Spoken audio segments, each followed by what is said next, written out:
Hola Miss, buenas tardes. Nosotros vamos a hablar sobre la influenza y otras pandemias del mundo. Mi equipo está conformado por la licenciatura en enfermería, que es Hernández Díaz Marina Eric, y la licenciatura en fisioterapia, que es Bea Cartas Brando Yael, y una servidora, María Guadalupe Morales Millán. Primeramente, la influenza es una enfermedad de origen vírico del tipo respiratorio, aguda y muy contagiosa. La infección se transmite de personas a persona, principalmente por aerosoles, que es el estornudo o la tos. Este virus infecta las células superficiales del epitelio respiratorio del receptor. A pesar del uso de las vacunas, la influenza ha sido una de las pandemias más fuertes que ha ocurrido en México y en el mundo. Antes de pasar con mi compañero Eric, quien va a ser el que va a detallar más de la influenza, les voy a hablar sobre el cólera. El cólera es una enfermedad infecto-infecciosa contagiosa intestinal, aguda y muy severa. Se produce por los serotipos O01 y O039. La bacteria Vibrio cholerae, que produce una diarrea secretarizada caracterizada por el color blanco que hace semejanza al agua del arroz cuando se limpia. Produce un vómito, un exceso de agua, un choque circulatorio, espasmo muscular, hipotensión, oligure y cianuria. Esta enfermedad se dio en el siglo XIX, que fue la segunda mayor enfermedad que sufrió Europa, América y parte de Asia. Esta enfermedad se estima que fue parecida a la peste negra, ya que el número de muertes es igual, que fue 10 millones de personas. Otra bacteria o pandemia que sufrió el mundo es la lepra. La lepra o enfermedad de Hans es una enfermedad infecciosa crónica producida por el bacilo Mycobacterium leprae, que afecta principalmente los nervios periféricos y la piel, pero también afecta la mucosa, que son los ojos, y en hombres los testículos. Sus complicaciones más severas son la desfiguración, la deformidad y la discapacidad, ya sea por el compromiso de los nervios o neurológico o la ceguera. También se caracteriza por la lesión de los nervios periféricos, la hipoestesia y la despigmentación de la piel. Esta pandemia duró o fue en 1873, que duró cientos de años. El médico noruego Georg Hansen vio el bacilo de lepra bajo el microscopio y probó que la lepra era una enfermedad infecciosa y no una maldición, ya que en esos tiempos las personas creían que las enfermedades que surgían o pasaban en esos momentos eran por maldiciones de los dioses. Entonces, este científico noruego, Georg Hans, demostró que la lepra era una enfermedad infecciosa y no una maldición. Como tributo a esta gran investigación, la enfermedad ahora se nombra después Gel, ahora es Gerard Hansen. Después de esto, los dejo con mi compañero Eric, quien va a ser que va a explicar la influenza. Muy bien, vamos a profundizar en el tema de lo que es la influenza H1N1 y el impacto que tuvo a nivel mundial y en México. La influenza H1N1 es causada por el virus tipo A y vemos que su principal huésped anteriormente eran los cerdos, pero gracias a las diferentes mutaciones del virus fue posible que el ser humano también se llegara a infectar. En el 2009 se desencadenó una pandemia de influenza H1N1 que puso en alerta sanitaria a México del 15 de abril al 26 de mayo del mismo año, del 2009, y se tenían registrados aproximadamente 12.954 casos de contagio y 92 defunciones a nivel mundial. Siendo México uno de los países que más reportó casos, teniendo más de 4.000 casos y 80 defunciones, pues vemos que era o que es un porcentaje bastante considerable si lo comparamos a nivel mundial en cuanto a casos y defunciones. Eh, Se detectaron los primeros casos en el estado de Veracruz en el 11 de abril del 2009 y de ahí se fue propagando a lo que fue Estados Unidos y Canadá. Y el 11 de junio la OMS declaró a la gripe H1N1 como una pandemia mundial, tras verse registrados más de 30 millones de casos en 74 países diferentes y 140 defunciones. La primera muerte registrada en México por la influenza H1N1 se dio en el estado de Veracruz y fue una niña que murió tiempo después de haber contraído el virus y fue atendida en el Instituto Nacional de Enfermedades Respiratorias en México. Ahora, fue hasta el 10 de agosto del 2011 que la OMS puso o dictaminó el fin de la pandemia. Hubo aproximadamente 60.8 millones de casos alrededor del mundo y de acuerdo con el Centro de Control y Prevención de Enfermedades, que es el CDC, hubo también aproximadamente 13.337 defunciones a causa de este virus. México, al ser uno de los países que más reportó casos, se vio obligado a tomar decisiones y estrategias un poco drásticas. Algunas de ellas son la suspensión de clases en todos los niveles del 24 de abril al 6 de mayo, cerrar bibliotecas, cines, museos o cualquier espacio público que pudiera servir como reunión o punto de reunión también, suspensión de eventos como los conciertos para evitar la contingencia de personas o evitar esas reuniones un poco masivas de personas. Los eventos deportivos se llevaron a cabo a puerta cerrada y se impuso el uso de cubrebocas, guantes y medidas de higiene a toda la población, pero principalmente a los que operaban el sistema de transporte público de la Ciudad y el Estado de México. Vamos a ver un poco de su sintomatología. Fiebre mayor a los 38.5 grados, malestar general, dolor faríngeo, tos, mialgias, náuseas, vómito y diarrea, cefaleas y artralgias. Actualmente uno de los métodos o de las formas para prevenir eficazmente el contagio de la influenza H1N1 es mediante la vacunación. Este método va a ayudar a toda la población, tanto a niños, adultos y adultos mayores. La aplicación de las vacunas se va a llevar a cabo de acuerdo a su cartilla de vacunación y el grupo de edad al que pertenezca cualquier tipo de individuos, ya sean niños, adultos o adultos mayores. Muy bien. Uno de los estudios que se realizaron y que fueron muy buenos o dignos de considerar para registrar las consecuencias que tuvo la influenza H1N1 en nuestro país fue el estudio de casos y controles.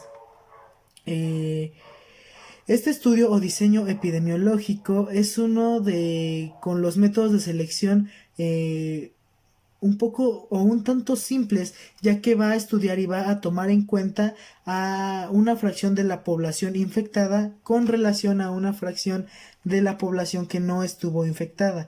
Esto para analizar factores, tiempo de contagio y todo eso. Para eso nos va a servir un estudio de casos y controles. Un ejemplo sería tomar una fracción de la población representativa infectada del estado de Veracruz, que fue el primer estado en reportar casos de influenza H1N1 en México, y también tomar una fracción considerable o representativa de la población sana del estado de Veracruz. ¿Vale? Entonces, como equipo también nos dimos a la tarea de buscar diferentes pandemias que hayan tenido algún impacto mundial considerable. Mi compañera al principio les habló de las dos, que es la peste negra y el VIH. Vamos a comenzar con la peste negra y vamos a tener que esta fue una de las pandemias consideradas más mortíferas y con el tiempo de impacto más duradero, ya que afectó a más del 60% de la población total de Europa de aquel entonces, dejándolos así como que más bien les tomó más de 200 años aproximadamente recuperarse totalmente a nivel poblacional del impacto que tuvo la peste negra. Digno de mencionar también es que fue causada por la bacteria Yersinia pestis, que se encontró en las pulgas de las ratas negras, que utilizaron como principal medio de transporte los barcos mercantes de aquel entonces, y por eso es que se pudo llegar a propagar a todos los rincones de Europa, y por eso el efecto tan negativo que tuvo sobre este continente. Ahora vamos rápidamente con el VIH. El VIH es causado por el virus de inmunodeficiencia humano y se encontró principalmente en los primates de África Central y Occidental. Como hemos podido ver, estas pandemias han tenido en común que su agente causal se ha encontrado principalmente en animales, pero gracias a las mutaciones que estos han tenido, han podido infectar a los seres humanos. Con respecto al VIH, actualmente hay registrados 37.9 millones de casos de personas que se infectaron con VIH, y tan solo en el 2008 murieron 770,000 personas. Por mi parte, como primera instancia, voy a hablarles sobre la enfermedad de la viruela. La viruela es una enfermedad que se considera muy importante debido a que en la antigua Tenochtitlán, antes de la conquista de lo que el día de hoy sería la parte de México y América, esta enfermedad fue traída por los españoles y se cree que es una de las enfermedades que ha causado la segunda cantidad de muertes más grande que se ha registrado. Esta fue introducida alrededor de 1520 por los españoles. Claro que esta ya llevaba unos cientos de años más, autocontrolada en cierta manera por algunos pueblos en los que se había dado. Esta enfermedad para nosotros llegó por medio de los españoles. En este caso, la enfermedad se ha dado después de toda esta crisis que se tuvo en la parte de la que hoy sería México. La enfermedad durante varios cientos de años ha tenido igual algunos casos autocontrolados. El último, el más grande relativamente, fue registrado en 1950 o alrededores, y el último paciente que fue contenido por medio de las autoridades y controlado de manera inmunitaria se registró en 1977 en Somalia. En este caso, esta enfermedad puede ser transmitida a través del contacto en la ropa o superficies. No es tan común que se dé el contacto por vía aérea. Y por mi parte sería todo de esta enfermedad y pasaré a hablar sobre la gripe española. Vamos a hablar sobre la gripe española. En este caso, se le conoce como la gripe española. Ese es su nombre comercial, su nombre común, por así decirlo. Pero en este caso su nombre correcto es el virus de la gripe A. En este caso es una cepa parecida, se le daría relación con la del H1N1, pero se dice que tiene otros orígenes, que en un momento voy a detallar. Este virus se le llama el virus de la gripe A debido a que se dio alrededor de 1918 y 1919, en el cual existía una guerra, pero en España no existía dicha guerra, por lo cual sus medios estaban totalmente sin censura, sin alguna censura, y los españoles entre ellos, cuando se dio el surgimiento del virus, sí tenían en sus periódicos y medios anunciado el hecho de la pérdida de gente que se estaba dando. Este virus se considera que es de los que han ocasionado más muertes también, ya que si se hace un estimado de las muertes que se dieron debido a este virus, se tratan de alrededor de 50 millones de muertes, lo cual sería atribuido un poco más aún que lo de la Primera Guerra Mundial, si no me equivoco. En este caso, las primeras apariciones del virus o los primeros síntomas que vamos a ver van a ser cefaleas, vómitos, diarreas, dolor de oídos y algo de irritación en la garganta. Posteriormente ya se verán otros síntomas más específicos. Y este virus tiene ahora al día de hoy una vacuna. Esta vacuna es alrededor de una duración de 5 a 10 años como máximo. Se considera que alrededor de 15 años después de que esta vacuna ha sido aplicada es obsoleta. Y para el 20 o 21 años de que se ha aplicado esta vacuna, realmente ya no sirve para nada. Es como si ya no tuvieras nada. Su periodo de protección ya se terminó. En caso de tener el virus, existe una vacuna que ayuda a la mejora del virus. Pero esta vacuna es un método muy doloroso, ya que consiste en 15 pinchazos de una aguja de 5 milímetros alrededor del estómago. Y este virus se considera que es más contagioso alrededor de los primeros 7 días de incubación de la enfermedad, cuando apenas comienzan a aparecer los síntomas. Después es un poco menos contagioso y, como ya mencioné, es muy parecido al de H1N1. Y se cree que este virus es una especie de cepa proveniente de una mezcla entre los pájaros, los cerdos, que luego llegó a los humanos y terminó por causar una de las epidemias más grandes que se ha registrado. Podemos llegar a la conclusión de que todas estas enfermedades en su época o momento han sido importantes, ya sea el virus del cólera, el virus de la viruela, la fiebre española o incluso la influenza H1N1, que es nuestra principal preocupación en este reporte específicamente. Hablando sobre la relación que tendrían estas, podemos ver que el tiempo de incubación puede llegar a ser bastante parecido entre algunas. En algunas son entre 10, 12 hasta 15 días. Y el método de contagio es de lo más común entre ellas, ya que es por contacto físico o por el aire, a excepción en este caso del virus de inmunodeficiencia humana o VIH, debido a que este se conoce que es por contacto con fluidos o contacto sexual directo. Ok, lo que podemos llegar a resumir de todo esto es que es muy importante mantener nuestra salud al pie del día. Actualmente tenemos una mucho mejor tecnología que nos puede ayudar a levantar los estados de contingencia o de alerta en caso de haberlos. Véase el caso del actual COVID-19, ya que este es uno de los que está provocando mayor sensación en este momento y mayor polémica.